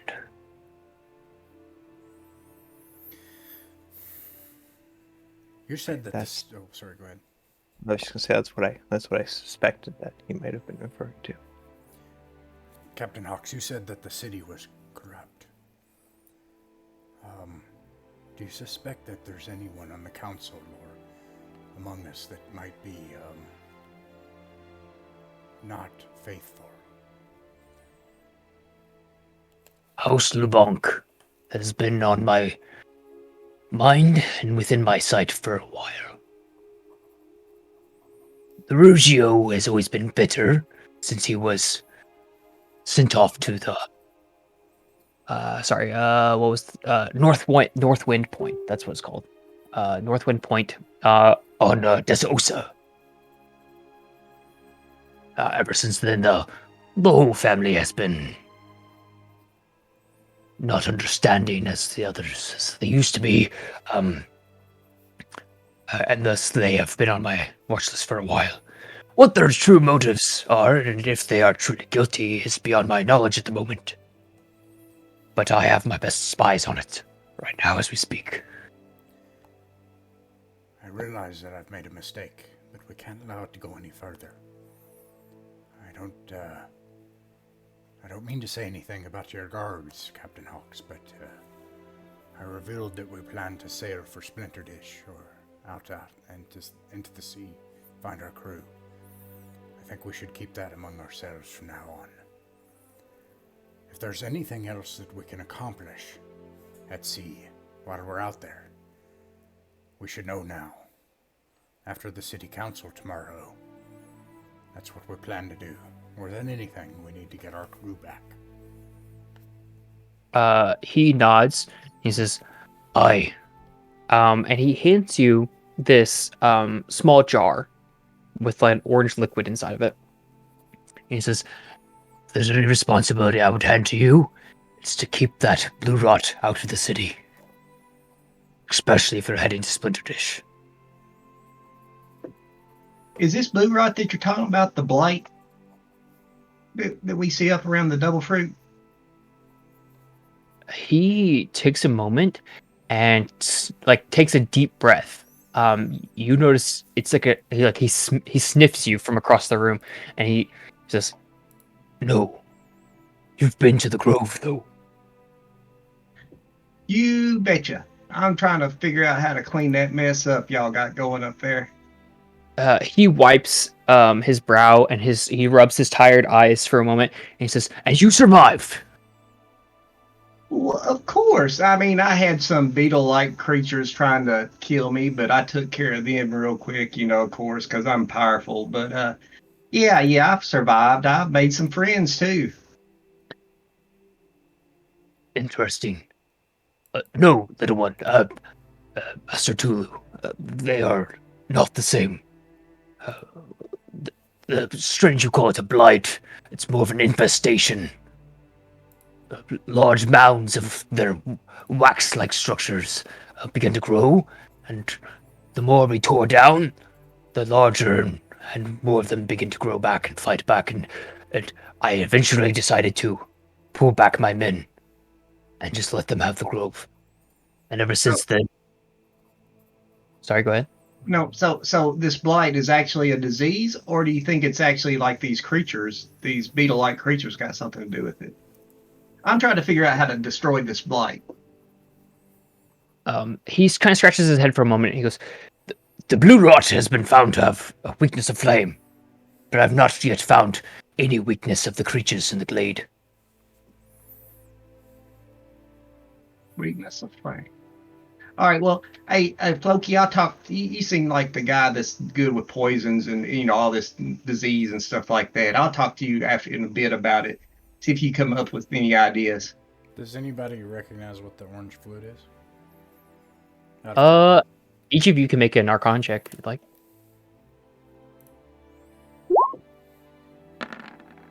I have a nat 1, and that makes Mm. 6. Okay. 4. None of you have any idea. What is this, Captain Hawks? I'm sorry. Is Oh, it orange juice? I am quite thirsty, actually. he stops your hand. He's like, no, that's the antidote. He says with air quotes. And he says, blue rot is weak to flame. This here, it will burn away anything. and out of character, it's alchemist fire. It basically just hands you a jar of alchemist fire. I've dealt with blue rot before. I agree. No matter what, we can't allow it to come to the city. Well, so then there aren't any other targets that the city's interested in, or anything that we should do while we're out. We also, and just between us, intend to probably go to... What's the name of that island? It is... Lucerna. There's another island that Rhonda told us about that is further...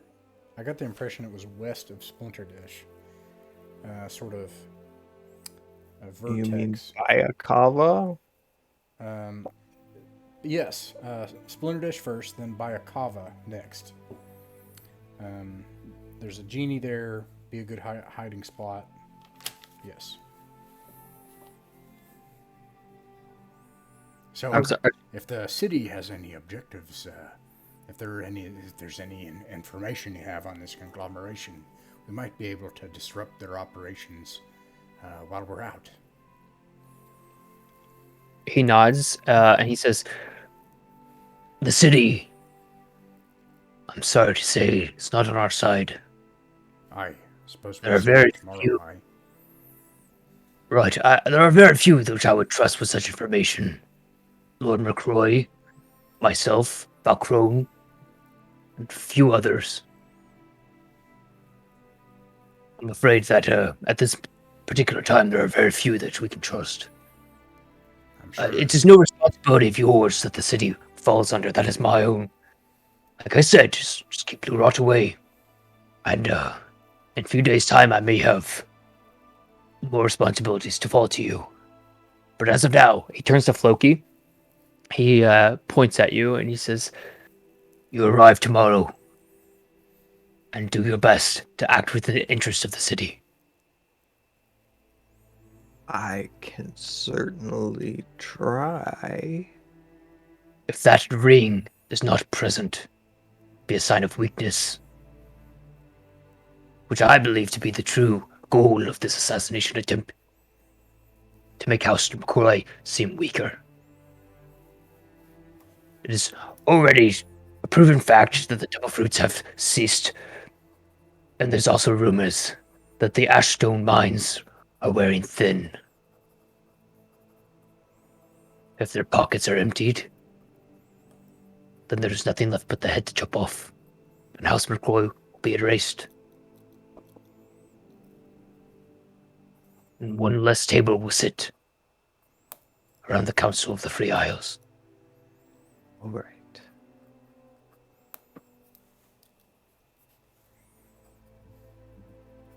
Oh, that's right. I'll rummage around my things, and I like to pull out my gilly bottle all right. and hand it to Hawks. Say, He accepts it. yeah, this will reach another member of our crew has it presently, but it's a gilly bottle. You can use it to reach us while we're out and about. Yes, I'm aware of gilly bottles. The city uses phantoms primarily, but it'd be nice second hand. And he reaches out his hand to shake yours, Floki. I'll shake his hand. Okay. You just can tell that he's incredibly strong and he shows restraint, even as tired as he is. He is pretty tough and stuff.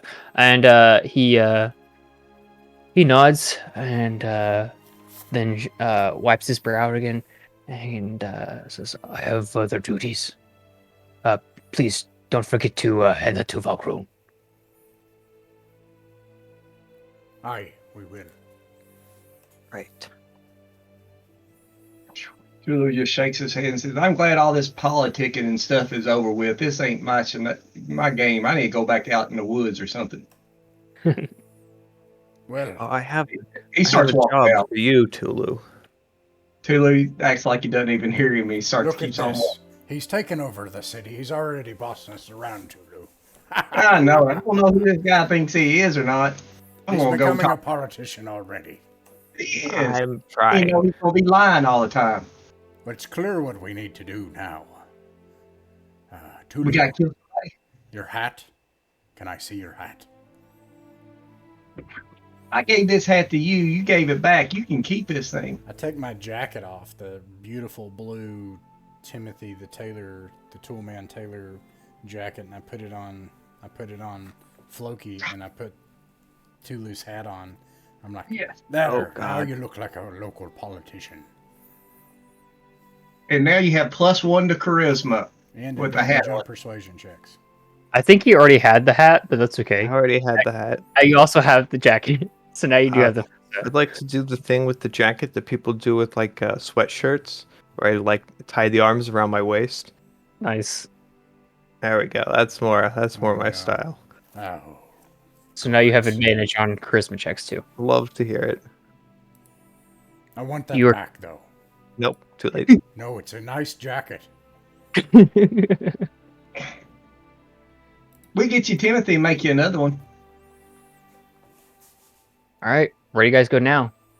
It's like Well- 9:30 at night, so I started walking out because I'm going to go because I ain't hanging around anymore.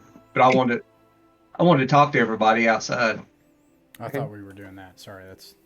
Yeah, I I thought thought. we were outside. To be clear, yeah. You guys are still in like the upper chamber, so that's Oh, okay. oops. You guys make your way out. Just Making our way. making our way. Yeah, you just what's the word I'm looking for? Disembark. Not maybe I don't know. Discard. Just I don't know. You leave Hawks behind, and he goes back to doing his duties. Depart. There we go. That's the word. Depart. That's the word. That's a word. I do that. Add that to my vocabulary. Anyway, yeah, Tulu, whatever you want to say to your buddies, you can. I don't have to go through it all, but I'll just fill them in on, the blight and our options of destroying it, killing the blight somehow, or getting rid of the double fruit, which we think brought the blight in. I'm just kind of asking for their opinions. And also, I tell them about how I talked to God, Bayo, and that she really wanted it to be removed, but whichever way was up to us. But of course, she'd I prefer the have blight to be removed. a question. Yeah, What is the blight? the blight. That's what I'm trying to figure. It's like don't know. It seems like an important question. Yeah, and I started looking. I started looking at it, and that's when I realized I wasn't getting in over my head, but I was out there by myself and had this feeling other things were around. And sure enough, there was one of those beetle-like creatures that tried to get me. So I haven't done enough investigation, but we can go back and talk to Kumar some more. He's pretty knowledgeable about it. But I wanted to come talk to you, particularly Floki, because I thought you knew about these diseases and all that kind of stuff, and I thought you might have some insight to it. I wash my hands regularly.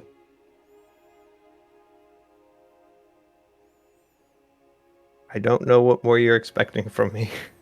Well, now that you're a politician, perfectly I clean. expected you to come up with some elaborate game plan on how to remove this thing. But, Well, I don't know what it is. well, let's go find out. All right, You let's said go that find the out. double fruits were causing it. Is it? Yeah, are they they, said not they were native to this island? Don't know.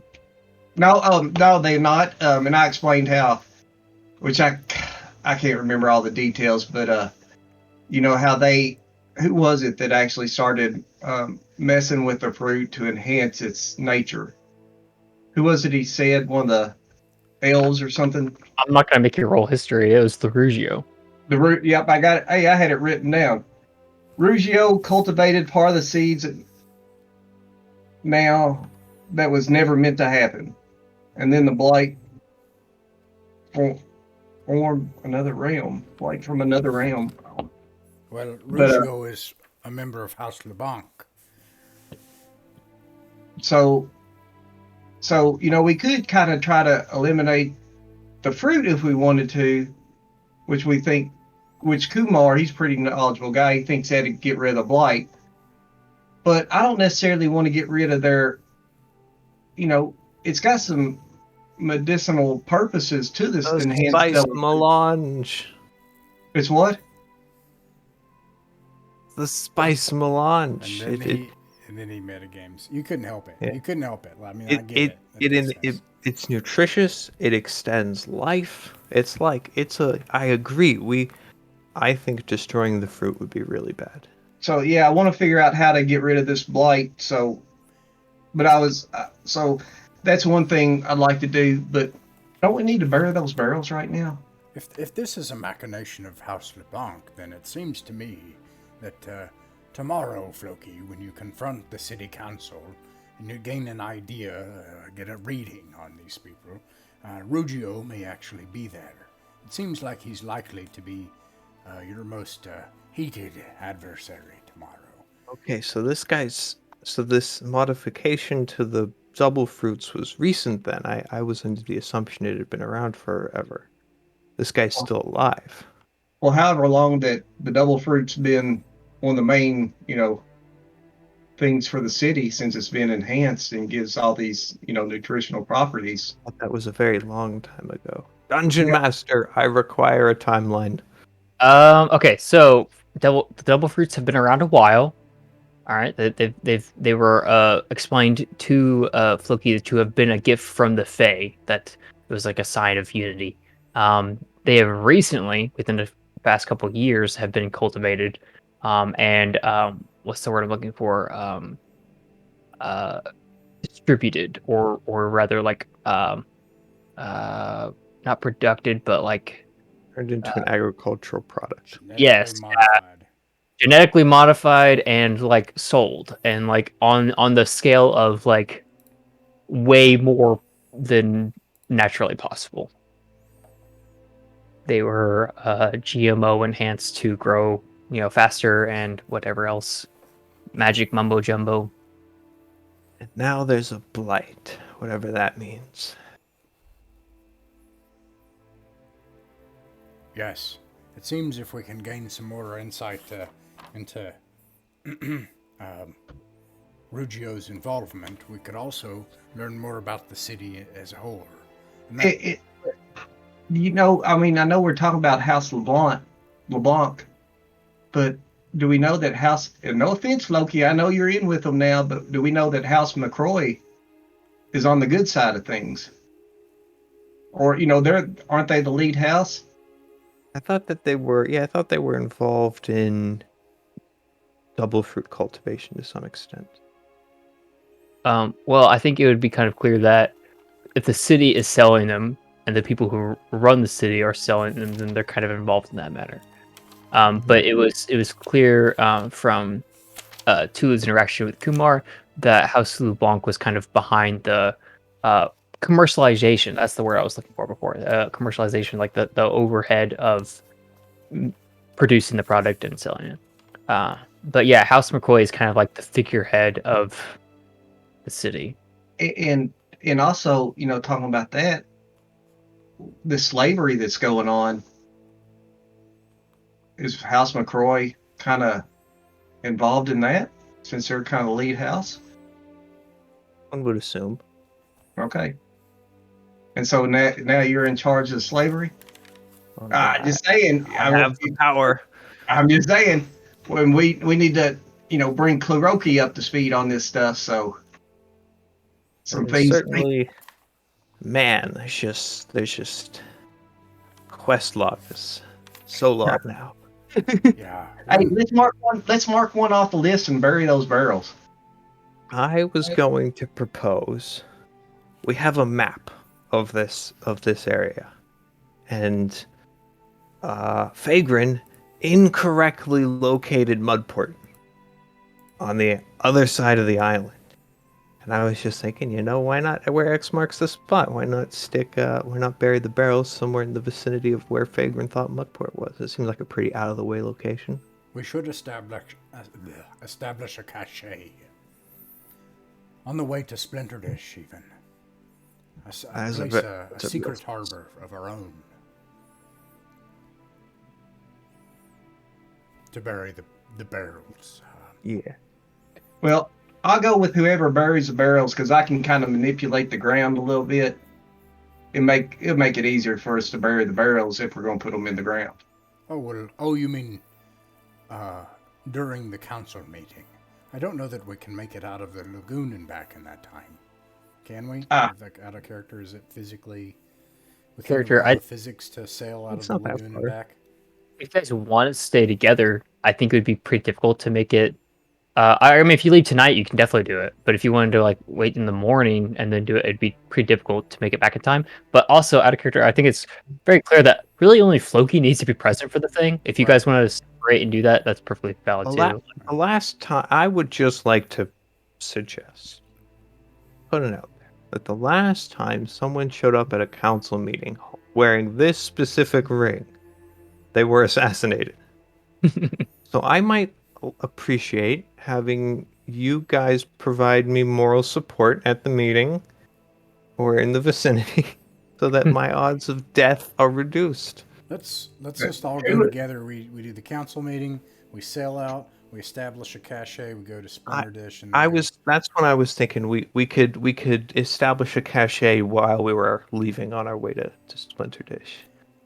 And Tulu, the information that you found, that amazing. That's a great job. I would be able to make a difference with the double fruit. Either way, we face We worse. definitely need spitballing here. I think we definitely need to figure out the specific relation between the double fruits and the blight. And maybe it's something as simple as the double fruits, you know, being enhanced. It's drawing in these beetle-like creatures, and the beetle-like creatures are creating the blight, you know, or something, you know, with them, bringing it. It might be something as simple as that. Perhaps we could get our hands just like something that could be possible is that it's the modified double fruits that are causing the problems. And so if we can get our hands on some unmodified double fruits and then we destroy the modified double fruits, it wouldn't be the world's most amazing solution, but if that gets rid of the blight, then we replant the double fruits, the unmodified ones that could get us back to ye old status quo. But that would ruin their commercial value, you know, because It wouldn't, yeah. But It they've wouldn't already be a lost great their solution. exports. Yeah, but it'd be better than just destroying all the double fruits. In an ideal world, though, if we can get this blight handled, I think that'd be. well, who do you think I'd talk to or investigate? Go, you know, find out more about what's causing the blight. What if We just go up there and you know, like Kumar was saying, the blight's this way. So maybe we go back to where I turned around. I stopped, you know, I didn't go any further. We keep on going in there, and we can investigate what the blight actually is ourselves. Make sense? Could do that, but it's a question of do we want to do that before we head off to Splinter Dish? Because I don't know. This whole double fruit thing sounds time consuming. Yeah, and what were we going to Splinter Dish for? So we The have crew members who were stolen. Okay, let's do that. Let's go to Splinter Dish. We can put the double fruit. Also, It's been there for a while, and it's not going away. All right, that sounds problems. like we have an order of operations then. Yep. So we'll do Council sleep. meeting. Council meeting. Try to shop for a diving bell. I'm not optimistic, but if we could get that, that'd be great. Before we leave the harbor, we should go look for that thread on the thing in the lagoon. We know the location, and we have Tulu back. What are you talking about? I don't know. One of There's a ship keel that's made with the hair of a someone. And The look on Brian's face. you're is hor- so stunned. This is like What the hell? Say it again. There's a lot going on. That's just it's a metaphor or something. I don't know. There's a shipwreck at the bottom of the lagoon. There's a shipwreck at the bottom of the lagoon with a magical keel, and we want the keel. What's a keel? Oh, I slap him. No. It's a thing on a ship. It does the steering, right? Oh, okay. Yeah. And anyway, this it's not that you're thinking of the rudder. It's not the rudder. It's the what most sailors would refer to as like the backbone of the. I smack Floki, and then Tulu smacks me, even though it's for no reason. And all of a sudden, we start smacking. They're similar. It shouldn't theoretically be a physical hair. I don't know how it works, but it's super cool, and we want it. I look at Feghrin and I say, the ring's already got to his head. He's not making any sense. He's talking in circles. That's true. Being the politician that he is now. It's good though. We need that for tomorrow. The beetle that attacked you was like half an inch long, wasn't it? You saw a beetle and you've been spooked. I was going to try and make him my friend, but he and wouldn't. then it flew away, and you're like, "Well, I've been attacked." That's right. Let's see. What are we? Let's go. Let's go to bed and we'll get ready for the council meeting tomorrow. Go see how Kluroki is doing. Anything else? Do we need to find that diving bell tomorrow? That'd be great. If there is a diving bell, then we could all dive into sunken cities and other places. It'd be great. It would it would give us the ability to operate underwater as more than just Tulu. Not that I don't trust Tulu, but I don't trust Tulu. Hey, he'll only leave you if his life's in danger. It's all good. Yes. And that is where we're ending the session.